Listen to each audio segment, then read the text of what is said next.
Po dobremu lepiej. Chciałam dzisiaj zastanowić się chwilę nad metodą działania. Bo jeżeli się chce stanąć po stronie życia i bronić je od początku, od poczęcia do naturalnej śmierci, to można to robić w bardzo różny sposób. Ale są dwa zasadnicze nurty, które tutaj się przewijają.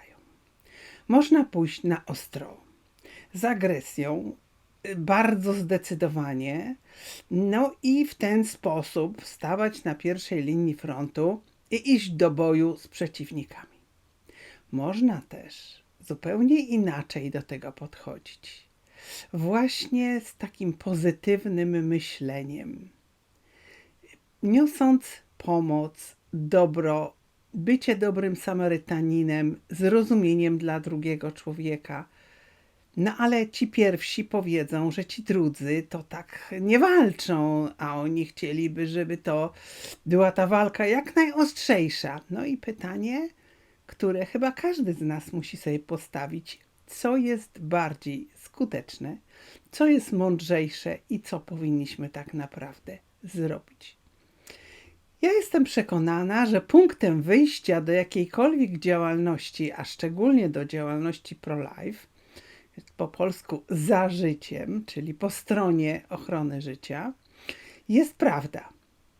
Prawda nas chroni, prawda nas broni, prawda pisana dużymi literami. Ta prawda, której nie da się zafałszować, chociaż bardzo często się próbuje. No i teraz, proszę Państwa, czym jest aborcja? To powinien wiedzieć każdy dorosły człowiek. Młody człowiek, który pomału wchodzi w zagadnienia dotyczące seksualności człowieka, jego płciowości, powinien najpierw poznać naturę człowieka, poznać czym jest miłość, a dopiero kiedy już będzie dosyć ugruntowany, pokazać mu, co się robi źle, czyli pokazać mu zło aborcji. No więc pytanie, czy pokazywanie zdjęć, na których widać rozszarpane podczas aborcji dzieci, i to najczęściej aborcji późnych, już w 5., 6., 8., a nawet 9. miesiącu ciąży, czy to jest najlepsza metoda? Odpowiedzi są różne. Są tacy, co są przekonani, że to trzeba koniecznie robić. Są tacy, którzy wręcz przeciwnie. Ja muszę powiedzieć, że kiedy jeszcze byłam młodą mężatką, trafiały mi się takie zdjęcia i one bardzo mnie odrzucały. Po prostu uważałam, że to jest coś nie do obejrzenia, nie do zaakceptowania, zbyt twarde, zbyt mocne, a wtedy aborcji w Polsce było setki tysięcy. No i ja nie byłam w stanie na to patrzeć, nie chciałam się tym zajmować, to mnie nie dotyczy. Ja tym zajmować się nie mam zamiaru, nie chcę. I myślę, że taka jest reakcja bardzo wielu ludzi. Do tej chwili, do tego momentu, kiedy zaczęłam rozumieć, że trzeba się upomnieć o życie, minęło dużo czasu. I minęło dużo czasu, który został spożytkowany na przekazanie wiedzy, bo za prawdą idzie wiedza. I ta wiedza dotyczy wszystkiego związanego z poczęciem, z rozwojem człowieka, z rozwojem prenatalnym szczególnie, z reakcjami ludzkimi. Dzisiaj już wiemy bardzo dużo. Są na to badania naukowe, które są niepodważalne. Możemy zajrzeć do łona matki, możemy dużo wiedzieć. I ta wiedza jest nam potrzebna. Czyli nie tylko taka krwawa prawda, którą czasami trzeba pokazać, ale to wystarczy raz. Bo wrażliwy człowiek, który to zobaczy, będzie musiał sobie odpowiedzieć na pytanie, co ja z tym zrobię, jak ja się do tego ustawiam. Czy ja jestem za zabijaniem dzieci i to w taki krwawy sposób. No ale jeżeli to się pokazuje częściej, to społeczeństwo się przyzwyczaja, wielu ludzi nie chce tego oglądać, uważa, że wszystko jest związane tylko z tą masakrą. No i takie myślenie, że jak się pokaże coś tak okropnego, takie zło, to ludzie to odrzucą i będą chcieli dobrze, to niestety nie działa. Nie działa i to trzeba przyjąć do wiadomości, bo my chcemy dotrzeć do tych ludzi. No i teraz proszę się zastanowić, jeżeli komukolwiek z nas ktoś przychodzi i narzuca swoje zdanie, niezależnie od tego, czy to jest młody człowiek, są to rodzice, czy to na przykład szef w pracy, czy jakiś polityk i mówi, ty masz robić tak, a nie inaczej, bo ja tego chcę. Co się w nas wtedy budzi? Opór, i to bardzo duży opór, bo my to chcemy robić, z czym się identyfikujemy, co uważamy za słuszne, a nie to, co ktoś nam narzuca. To jest naturalna reakcja każdego człowieka. W związku z czym, żeby pociągnąć ludzi do ochrony życia, do ochrony dziecka w łonie matki, trzeba z nim rozmawiać, trzeba mu przekazać i prawdę, i wiedzę, i przede wszystkim zrozumieć jego motywację. No i w tej chwili, prawda, kiedy mamy taką konfrontację, prawda, no tych, którzy idą na ostro i tych, którzy chcą, żeby dzieci były zabijane. No i teraz wzajemne no takie rzucanie oskarżeniami, no ale czasami bywały takie sytuacje, że prawda, skrzywdzony ojciec wziął pistolet i zastrzelił lekarza aborcjonistę. To w Stanach Zjednoczonych bywały takie przypadki. No i oczywiście natychmiast było mówione, że wszyscy, którzy bronią życia, to są właśnie tacy, którzy strzelają do ludzi. To jest swoisty absurd i naciąganie sprawy, czyli takie ekstremalne podchodzenie do zagadnienia. No ale proszę Państwa, do człowieka należy podejść z miłością, zwłaszcza do człowieka zagubionego, w depresji, cierpiącego, pełnego lęku, który nie widzi perspektywy, nie widzi przyszłości. A takim człowiekiem jest kobieta, która jest w nieoczekiwanej, nieplanowanej ciąży, która została sama, porzucona i która w zasadzie nie wie, co z tym zrobić.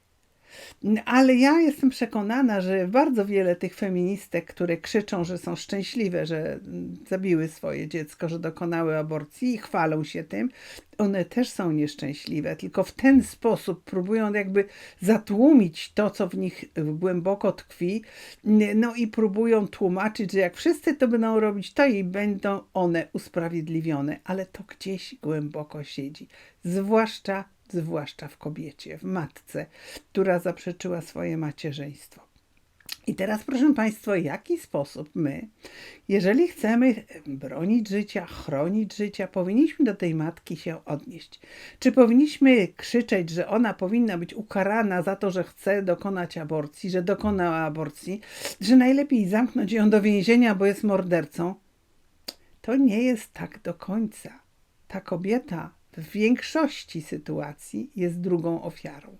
I na to jest mnóstwo dowodów. Ona jest drugą ofiarą, bo pierwszą ofiarą jest oczywiście dziecko.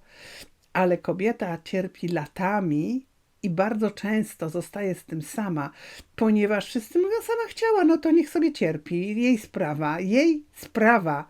No bo jeżeli feministki krzyczą, że aborcja to jest ich sprawa, ich brzuch i nikomu nic do tego, odpychają mężczyzn od odpowiedzialności za swoje własne dzieci, no to zostają same i to jest dramatyczne, to prowadzi do depresji, do samobójstw. Całe życie się z tym, no trzeba jakoś z tym żyć, w związku z czym reakcje bywają różne. Co my powinniśmy robić, żeby przekonać bardzo wiele kobiet, które są na rozdrożu, które szukają swojej drogi, które wpadły i są w ciąży? Powinniśmy starać się je przede wszystkim zrozumieć. To jest punkt wyjścia. Zrozumieć cierpienie drugiego człowieka. Dawniej się mówiło pochylić się nad nim. Dzisiaj się mówi po prostu pomóc w najtrudniejszej sytuacji. Moi drodzy, zamiast odtrącać od czci i wiary, trzeba rozmawiać. Trzeba rozmawiać nawet z osobą, która krzyczy, która brzydkie słowa używa, która widać, że jest nieszczęśliwa, ale trzeba za wszelką cenę starać się rozmawiać w przyjaznej, życzliwej atmosferze. I każdy z nas, proszę Państwa, może być jedynym apostołem w życiu tego człowieka, tej kobiety. Pamiętam takie rozmowy, kiedyś jechałam kuszetką, no i akurat byłam ja i jeszcze jedna dziewczyna w tym przedziale, zaczęłyśmy rozmawiać, przerozmawiałyśmy całą noc. Proszę Państwa, ona mnie nie znała, ja jej nie znałam i może właśnie dlatego ona się przede mną zaczęła otwierać. Tak to czasami bywa. I jeżeli powiesz, ja ciebie nie potępiam, ja chcę ci pomóc, ty na pewno znajdziesz dobre rozwiązanie, które ci pomoże. To zdarza się, bo wiem, moje koleżanki, które takie terapie prowadzą, mówią, że nieraz bywa, że ta kobieta trzaska drzwiami, mówi absolutnie straszne rzeczy, ale po jakimś czasie wraca i zaczyna rozmawiać na nowo, bo ona szuka swojej drogi, ona jest niespokojna, a lęk potrafi pchać człowieka do strasznych rzeczy. I w tym momencie ten lęk dominuje, czy ona sobie w ogóle poradzi. I czasami nie ma innego wyjścia, tylko trzeba powiedzieć, ja ci pomogę, ja ci kupię te pieluchy, ja załatwię ci takie miejsce, gdzie będziesz mieszkać, ja pomogę twojemu dziecku. I znam wiele takich sytuacji, kiedy to uratowało życie. To jest prawdziwa droga pro-life, bo pro-life to znaczy za życiem, a za życiem to znaczy zrozumieć człowieka, okazać mu serdeczność i miłość i pomagać. I my pomagamy. Proszę zobaczyć, w latach 80., kiedy ruch pro-life w Polsce się rodził, bo powstała pewien okres przemian i można było, powstało bardzo wiele domów samotnej matki. Ciągle mamy za mało tych miejsc, ale one są. Myśmy jako społeczeństwo je stworzyli i one są bardzo, bardzo potrzebne. Ale zdarza się też, że dalsza rodzina, czy nawet ta własna rodzice przyjmą taką kobietę do swojego domu, przemyślą to wszystko i próbują budować życie na nowo. I to jest droga ochrony życia, ochrony tego małego człowieczka, którego życie się zaczęło i który się tak dynamicznie rozwija i idzie ku życiu, ku światu, żeby go nie unicestwiać, nie zabijać i nie mówić kobiecie, że ona będzie z tego powodu wyzwolona. Są kobiety w takim ruchu, który się nazywa Silent No More, czyli nie milczeć dłużej. To jest ruch amerykański, brytyjski, w Kanadzie też spotykałam, najczęściej angielskojęzyczne, ale nie tylko. I tam są kobiety, które mówią o tym, co przeżyły na skutek aborcji. Jak je oszukano, jak je przymuszono, jak głupie były, że posłuchały tych rad, albo jak po prostu były bez wyjścia, bo one są bardzo często bez wyjścia, albo tak uważają i decydują się na to. I opowiadają historie, które są porażające. Ale jeżeli ktoś takiej historii posłucha, to nie zapomni. Młoda dziewczyna nie zapomni tego świadectwa i dlatego one są tak niesłychanie cenne. Więc proszę Państwa, stańmy po stronie życia z miłością. Teraz mamy 40. rocznicę śmierci, męczeńskiej śmierci księdza Jerzego Popiełuszki. On ciągle za Pismem Świętym mówił: nie daj się zwyciężyć złu, ale zło dobrem zwyciężaj. I my wygramy też. Wygrywamy już od wielu, wielu lat.